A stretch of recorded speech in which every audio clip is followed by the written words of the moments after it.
très heureux de vous voir. Je suis aussi content de voir il y a de nouveaux monde qui s'est joint à nous. La semaine passée, on avait des frères qui n'étaient pas présents. Je suis content de voir des frères et des sœurs.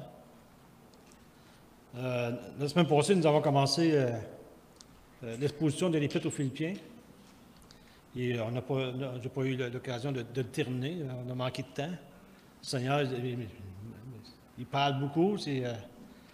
Et j'avais dit même que, bon, on va finir l'introduction, on va commencer après ça l'exposition, je veux dire, l'exposition aux Philippiens. Et il m'a parlé encore cette semaine, donc on va juste rester dans l'introduction ce soir. Ça va être pas mal court, d'accord? Comme je disais aussi la semaine passée, c'est une introduction, un survol, en réalité, qu'on va faire aujourd'hui. C'est un survol d'informations générales sur l'Épître, pour ceux qui n'étaient pas là. Je vais juste faire un petit retour en arrière rapidement.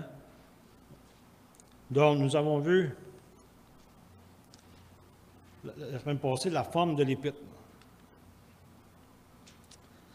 C'est-à-dire que les Épîtres sont des messages écrits par les apôtres sous l'inspiration du Saint-Esprit et que sont adressés à des églises, à des individus ou encore à des chrétiens en général. Nous avons également souligné qu'une épître était en réalité une lettre, tout comme les lettres de nos jours. Celle de l'Épître aux Philippiens se compose de cette façon. On retrouve le nom de l'auteur au début. En Philippiens 1.1, on trouve le nom de l'auteur, Paul et Timothée.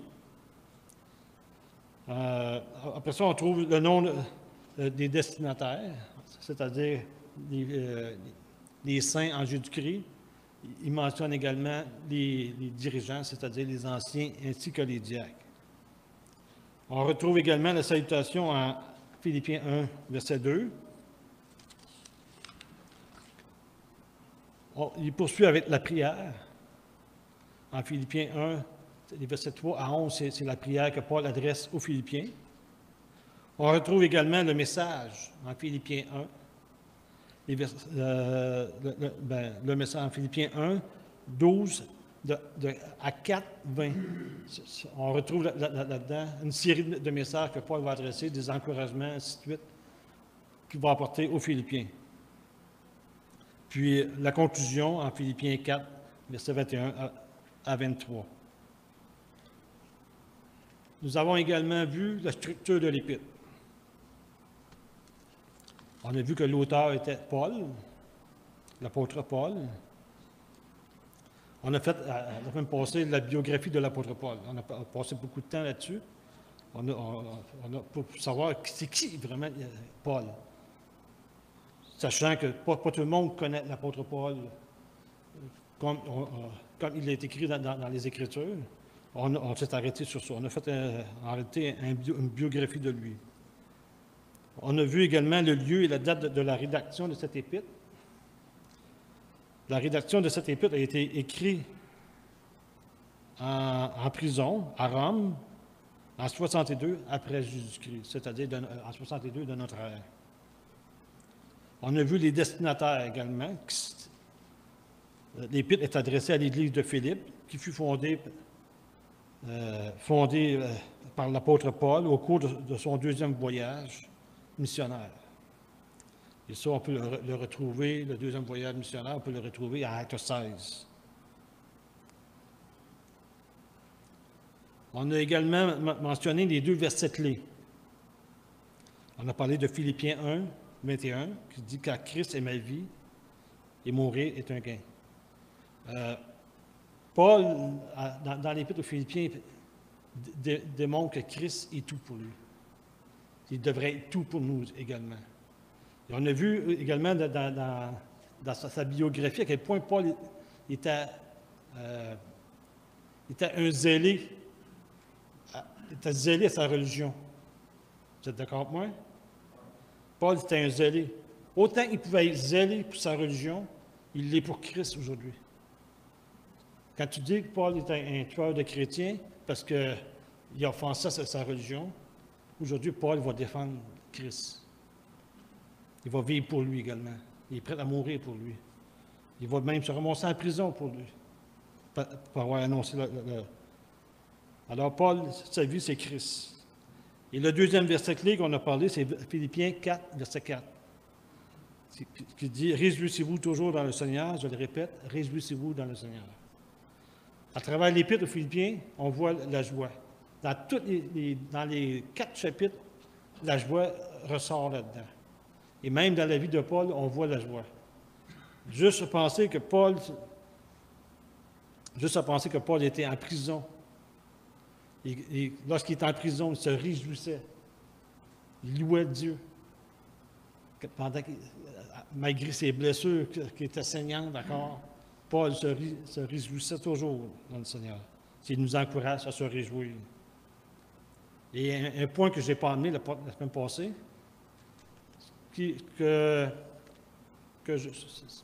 comment je pourrais dire, si j'ai à donner un thème à cette épître, je dirais que l'Épître aux Philippiens reflète une joyeuse espérance.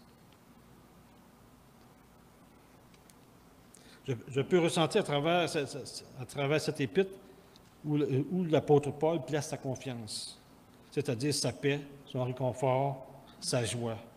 Et c'est ce qu'il désire également nous transmettre aux Philippiens et à nous.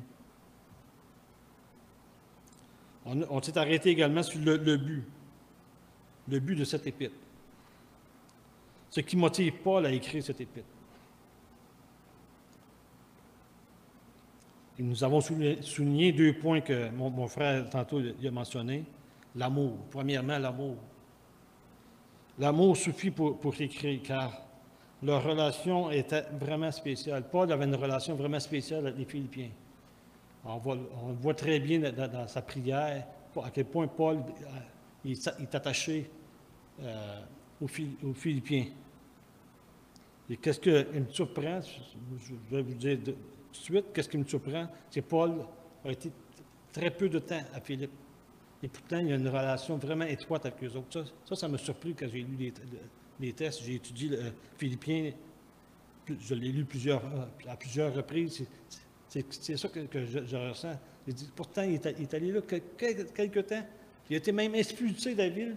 C'est Paul, il a un attachement incroyable envers les Philippiens, l'Église de Philippe. Puis comme il a été mentionné tantôt, la lettre aux Philippiens a été écrite pour remercier les Philippiens pour les dons reçus.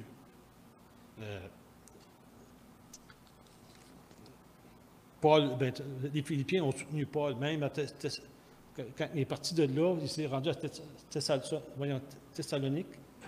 Les Philippiens l'ont soutenu, vous pouvez voir dans les textes, c'est marqué. Et par après, quand il était en prison, ils ont soutenu Paul encore, ils ont envoyé Épaphrodite pour lui amener des dons en argent. Il le soutenait également avec un homme de service auprès de lui. Et bien sûr, Paul en a profité également quand il a écrit cette lettre pour les encourager, les exhorter à persévérer dans la vie chrétienne. Et là, maintenant, on arrive justement à l'arrière-plan de l'Épître.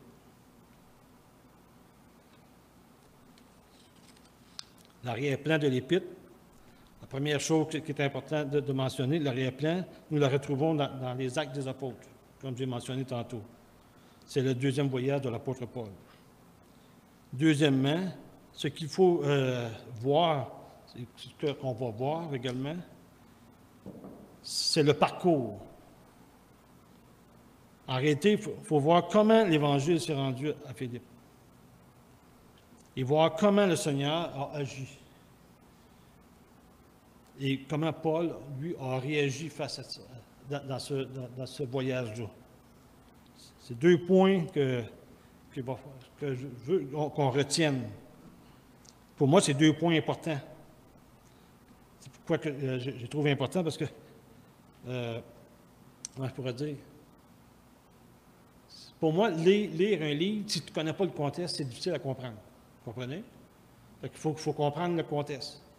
Et le contexte, il y a un voyage, et il y a des choses qui ont changé pendant le voyage. Et c'est intéressant de voir ça, de voir ces choses-là.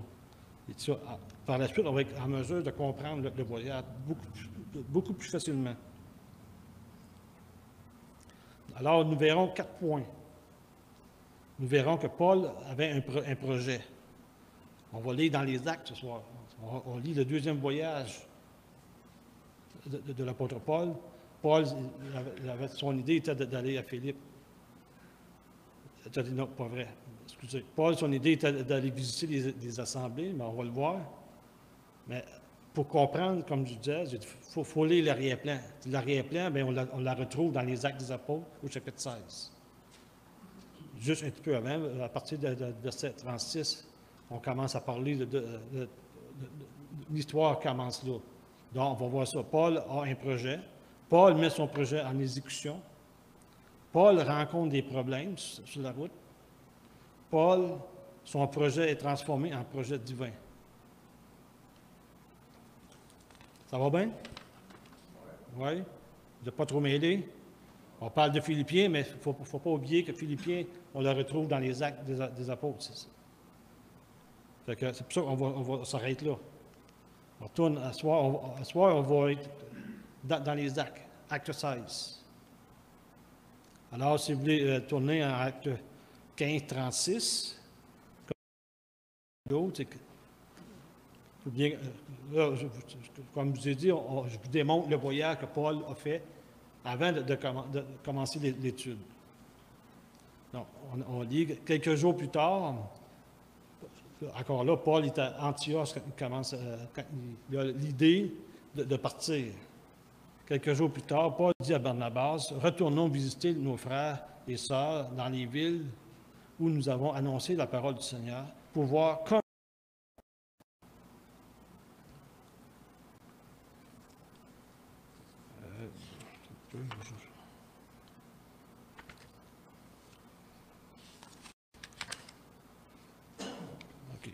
Bon, Paul et Barnabas.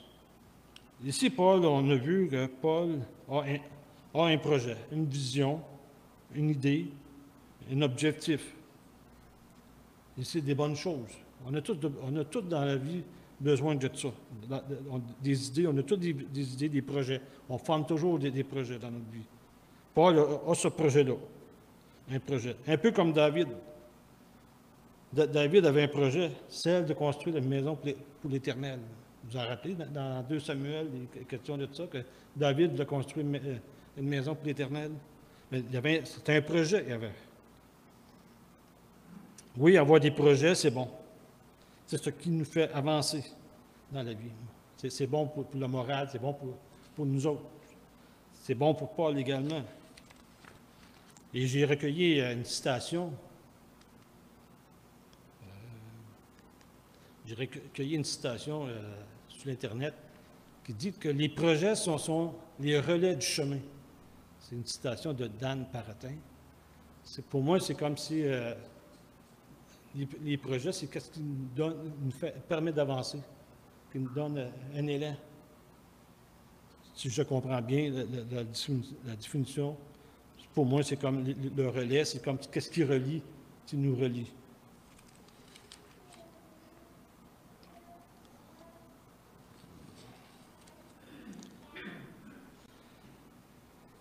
Paul avait un projet, celle de visiter les frères et sœurs des assemblées qui est allé visiter lors de son premier voyage.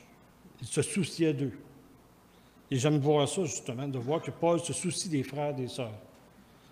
En réalité, Paul, dans son voyage, dans son projet, son voyage, il voulait visiter, il voulait faire de la visite pastorale, en réalité. C'est même, j'ai vu ça, Paul voulait faire de la visite pastorale. Il voulait retourner voir les églises, les frères, les fortifier, leur apporter des informations qu'ils devaient. C'était son idée. Comme je disais également, il est bon d'avoir des projets, mais une chose qu'il ne faut pas oublier, c'est Dieu qui a le dernier mot. C'est Dieu qui est boss. Et il y a un passage aussi qui dit « L'homme fait des projets, mais celui qui a le dernier mot, c'est l'Éternel. » Proverbe 16, verset 1. Et Proverbe 16, verset 9, il dit « Le cœur de l'homme médite sa voix. » C'est-à-dire que tu fais des projets, mais c'est l'Éternel qui dirige ses pas.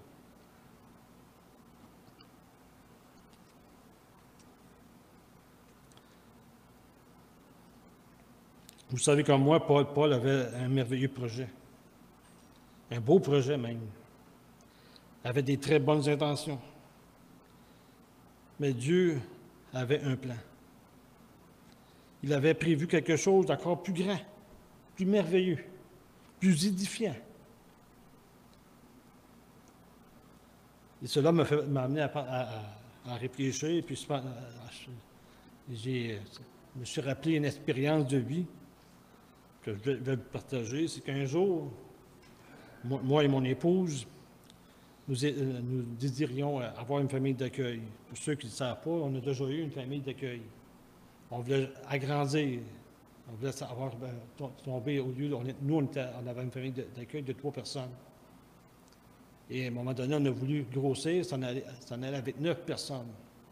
Et là, pour ça, ça fallait déménager, il fallait trouver une maison, le kit. On avait un projet commun, mon épouse, ensemble. Et on met le projet en marche. Et on trouve la maison, tout était correct, mais là, il fallait faire des études de marché, et ainsi de suite. Finalement, le projet, on a rencontré des difficultés à un moment donné. Puis on essayait de toutes les manières, on essayait à gauche, on essayait à droite, ça ne marche pas. Finalement, tout ça pour dire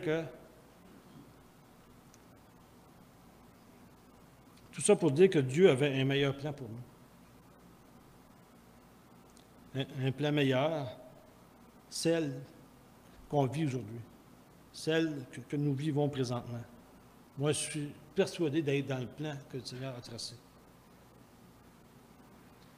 Et encore là, je pourrais poursuivre, je n'ai pas pris de note, mais je pourrais poursuivre, ça me vient à l'idée, que moi, quand j'ai rencontré ma femme, j'avais dit à ma femme, j'ai dit, chérie, j'ai dit, nous autres, on va faire route ensemble, puis moi, je vais aller travailler, puis toi, tu vas être à la maison. Tu vas t'occuper des enfants, tu vas élever les enfants, moi, je m'en vais travailler, je vais gagner le pain, je vais prendre soin de vous autres. C'est notre pantin, notre idée. Et on part comme ça, mais à un moment donné, le Seigneur, lui, on a décidé autrement. Le Seigneur, lui, voulait qu'on renverse la situation. Que moi, je suis à la maison, que ma femme travaille, mais c'est le même. Le Seigneur, lui, a voulu ça.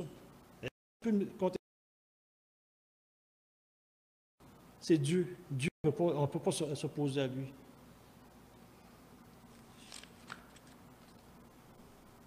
L'apôtre Paul a vécu la même chose.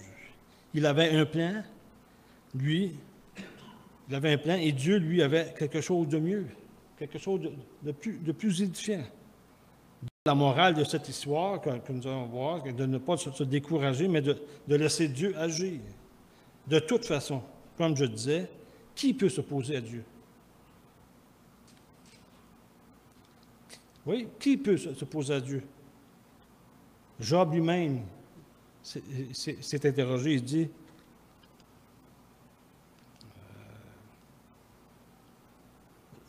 dans Job 23, 13, il dit, mais c'est lui qui décide.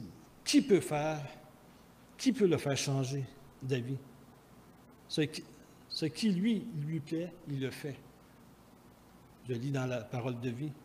Mais en réalité, c'est qui peut s'opposer à lui? On ne peut pas s'opposer à lui. Job, il savait très bien. Puis un Proverbe 19, 21, il dit, il y a dans le cœur de l'homme beaucoup de projets, mais c'est le dessein de l'Éternel qui s'accomplit. Proverbe 19, verset 21. Alors, on revient à notre passage dans Proverbe, dans Acte 16. Là, on va Paul met son projet en exécution. Encore une fois, je veux que vous gardiez à l'esprit que Paul a l'intention de retourner visiter les assemblées qu'il avait fondées lors de son premier voyage. C'est l'intention de Paul. Paul, ton intention n'est pas aller à Philippe. Là, j'avance le test. Là. Mais Paul, il n'avait pas l'intention là. C'est ça que je veux que vous compreniez là-dedans. OK? Partons en aventure. OK? On va lire Acte 15, verset 40 à 16, 5.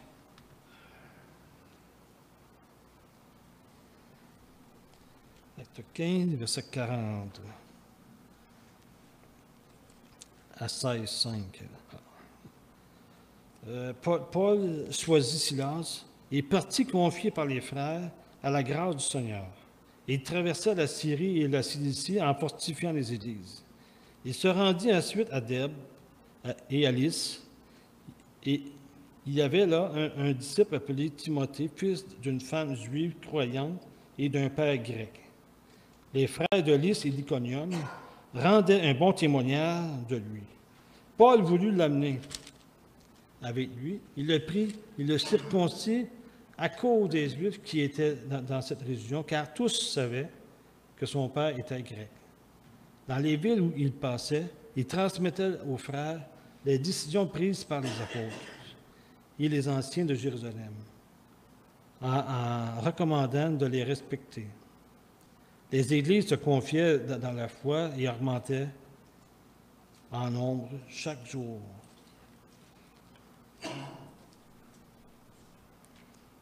On voit à travers cette histoire que Paul, il est parti, son voyage partait bien. Ça a bien été. La première partie du voyage va bien. Paul se rend à Lys, à Dèbe. On dit qu'on rendait un bon témoignage de Timothée.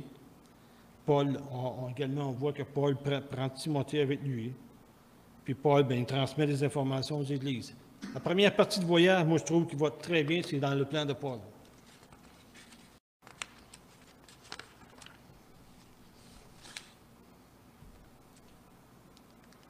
Maintenant, on arrive à notre troisième point. Paul rencontre des problèmes. Là, on va lire les versets 6 à 9.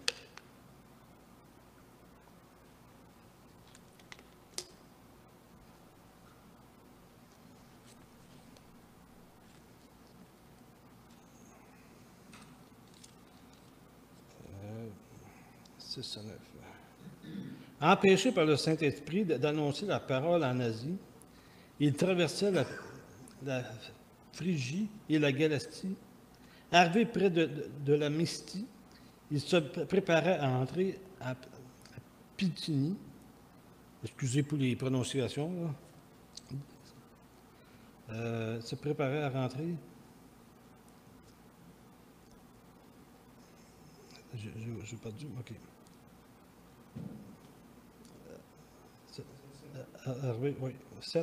Arrivé près de Mystie, il se préparait à entrer à Bithynie, mais l'Esprit ne leur permit pas.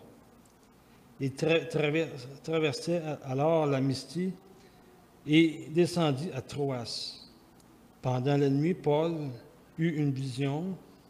Un Macédonien lui apparut et le supplia, « Passe en Macédoine, secours-nous. »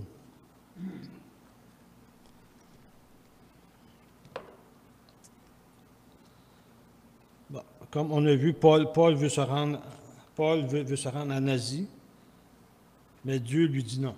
Les portes sont fermées. Paul se tourne de bord, face à une porte fermée, il dit on va aller plus au nord.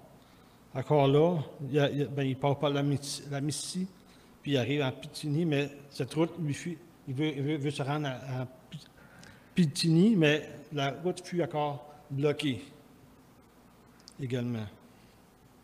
Il finit par aller à Troas, qu'est-ce qu'on voit. Et c'est à cet endroit où Paul eut la vision ou l'appel d'un Macédonien qui lui dit « Passe en Macédoine, viens à notre secours ». C'est ici que les choses vont changer. À partir de maintenant, les choses vont changer. Son voyage prend une autre direction. C'est plus lui, c'est plus son plan, mais le plan de Dieu qui va s'accomplir à partir de maintenant. C'est pas parce que Paul n'avait pas un... Paul avait Dieu, lui, là, il va rendre encore son plan plus édifiant, plus encourageant même. Et là, qu'est-ce que j'ai aimé également de ça? C'est Paul a persévéré. Paul a persévéré là-dedans. Paul, en réalité, aurait pu abandonner et retourner en arrière, au point de départ. Mais il a persévéré. Et sa persévérance a porté fruit. Il a reçu un message, une nouvelle carte de route qui dit « Passe en Macédoine, viens à notre secours ». Et là, je me suis posé la question, parce que je trouve ça intéressant, ce point-là. Je me suis posé une question. Dans cette histoire, comment aurions-nous réagi, nous? Pas lui a persévéré, mais nous. Ou comment réagissons-nous dans des situations similaires? Est-ce que j'abandonne? Autrement dit, je retourne en arrière? Ou je vais persévérer, je vais essayer d'ouvrir d'autres, checker, voir s'il n'y a pas une autre porte qui se trouve. Qu'est-ce que Paul a fait? Il faisait devant un mur, une porte de fermer. La porte était fermée. Il en a essayé un autre si celle-là est ouverte. Et ça a porté fruit. Et un matin, justement, je revisais mes choses ce matin. Je me disais, dans nos efforts d'évangélisation, comment réagissons-nous? J'ai trouvé ça vraiment intéressant. Je me disais, j'ai dit, écoute, des fois, on est face à des gens qui sont pas ouverts à l'Évangile. Et c'est un peu décourageant. Est-ce qu'on abandonne ou on va persévérer? On va se tourner de base, on va aller à côté pour voir si la porte ne sera pas ouverte. C'est une bonne réflexion qu'on devrait tous avoir.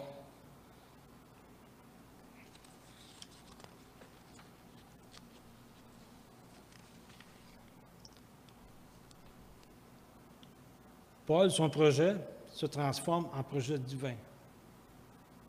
On va lire Acte 16, 10. Suite à cette vision de Paul, nous avons aussitôt cherché à nous rendre en Macédoine, concluant que le Seigneur nous appelle à y annoncer la bonne nouvelle. J'aimerais faire ouvrir une petite parenthèse ici. Il y a quelque chose qui change ici. Je ne sais pas si vous l'avez trouvé, mais il y a quelque chose qui change ici. Est-ce que vous savez c'est quoi qui change? Je vous rappelle que Paul est parti avec Silas, il était deux. On a rencontré également, il a embarqué dans sa gang Timothée. Vous êtes d'accord avec moi? Qu'est-ce qui arrive ici? Dans un quatrième, il embarque. Hein? Oui. Deux, il embarque. Selon les notes de Bible Vie Nouvelle, il dit que le pronom change. Le pronom « nous » indique que Luc, l'auteur de l'Évangile de Luc et des Actes, a rejoint Paul, Silas et Timothée. Il serait le témoin oculaire de la plupart des événements suivants. C'est intéressant de voir. Hein? Tu sais, le simple « nous ». Moi, en tout cas, j'étais content de voir ça. J'ai vu, il y a un autre point que le Seigneur m'a montré que je ne savais pas. Et, c'est ça, si vous voulez faire la différence, regardez à Acte 16, 8, il est question de « ils sont arrivés ». Et en Acte 10, c'est « nous partions ». Et le commentaire biblique du chercheur dit que Luc Luc ne mentionne toutefois pas la façon dont il se joignit à eux, ni la raison pour laquelle il le fit, ni l'endroit précis où cela se produisit.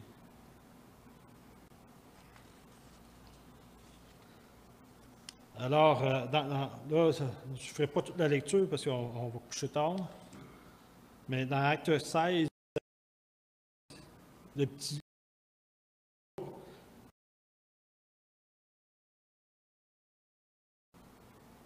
mi-voile vers Néapolis. De là, il persévérait, il passait à l'intérieur des terres jusqu'à Philippe.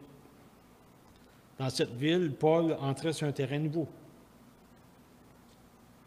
De plus, Paul ne commence pas son ministère dans une synagogue comme il a l'habitude de le faire. Même certains écrits disent qu'à cette époque,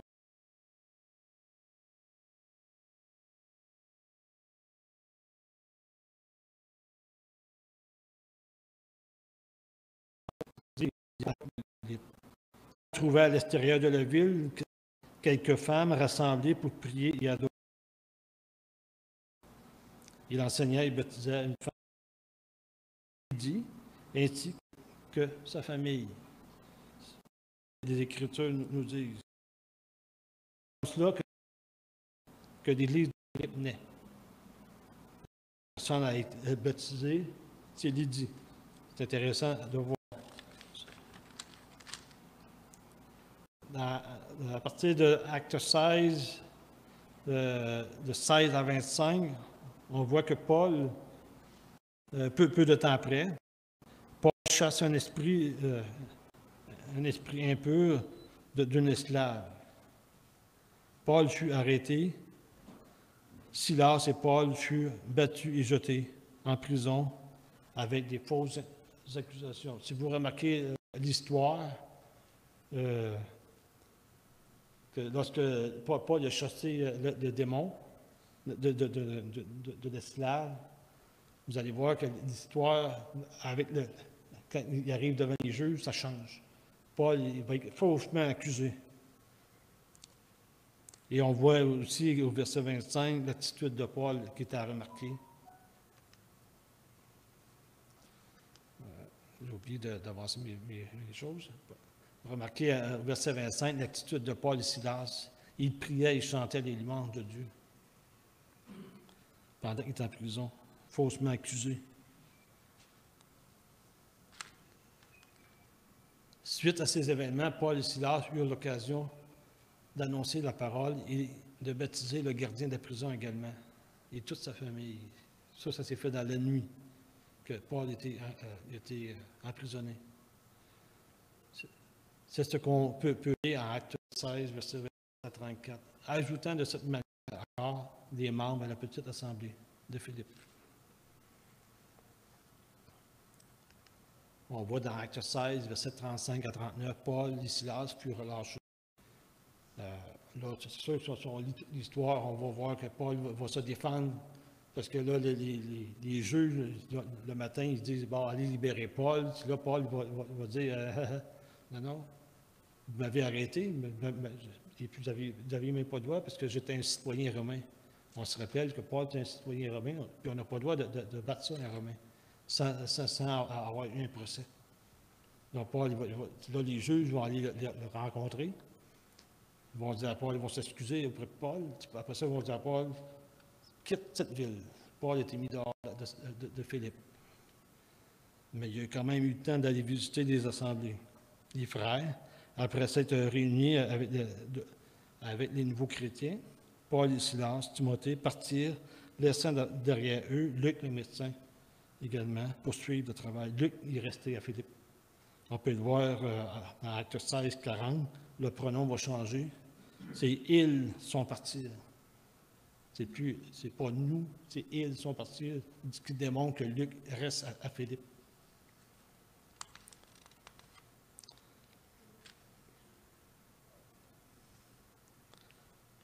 Paul ne fut probablement pas plus que quelques semaines, comme je le disais tantôt, à Philippe. Mais il occupait toujours une place vraiment spéciale dans le cœur des chrétiens de cette ville. En conclusion, nous avons vu, à travers toute cette histoire, que l'apôtre Paul avait un plan. Mais c'est le plan de Dieu qui s'est accompli. Pour Paul, il n'y en a pas eu de facile. On a vu ça. Les chemins bloqués. Il a dû prendre une autre direction. Il a été mis en prison. Non, mais juste à penser à ça, l'apôtre aurait dû être très déçu. C'est crier à Dieu, dire, hey Seigneur, moi, là, mon idée, c'était juste aller visiter les assemblées. Tu n'as pas venu ici à Philippe, tu es mis en prison. Paul, je n'ai pas dit ça. Là. Paul, tu n'as même pas de sa pensée. Là. Je veux dire, c'était même pas son idée. Mais Dieu, lui, l'envoie là. Mais il y a eu des bénédictions là-dedans. Il y a eu une église qui naît à travers ça.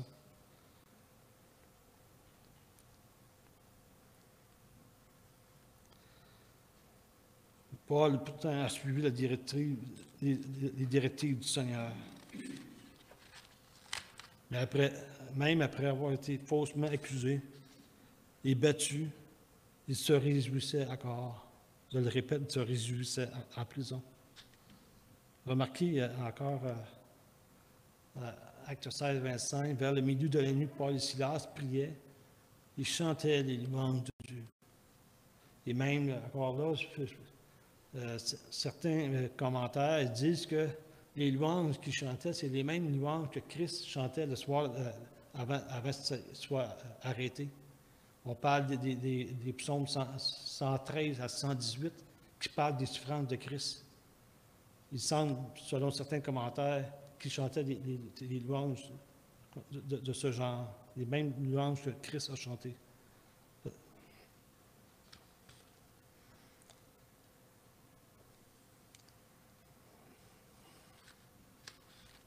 C'est également, malgré ces réjouissances-là, ces louanges-là, j'essayais juste de m'imaginer un peu. Paul et Silas ont le dos et les fesses ensemble. Ils viennent d'être fouettés, les autres. Ils ont été durement battus. Et les Écritures disent qu'ils ont été roués de coups. Et ça ressort très bien en Acte 16, 24.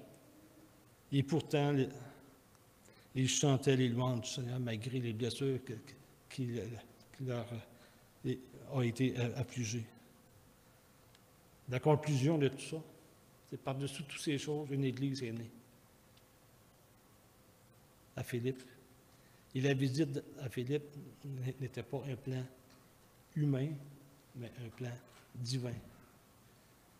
Moi, ce que j'aime de voir à travers tout ça, ça démontre clairement le plan de Dieu à travers ça. On peut voir clairement ces choses-là. Qu'est-ce qui m'a surpris également, c'était pas le plan. C'était pas le plan de Paul, mais Dieu lui a dit, c'est ça que tu vas faire. Paul, son rôle, en même temps, si tu rentres dans certains détails, Paul, son rôle était d'évangéliser et non de faire de la pastorale. C'était son rôle, lui, d'aller vers les gens. Fait que, la prochaine fois que je vais apporter la parole, on va voir Philippiens 1, les versets 1 et 2, au mois d'août. On va terminer avec un mot de prière.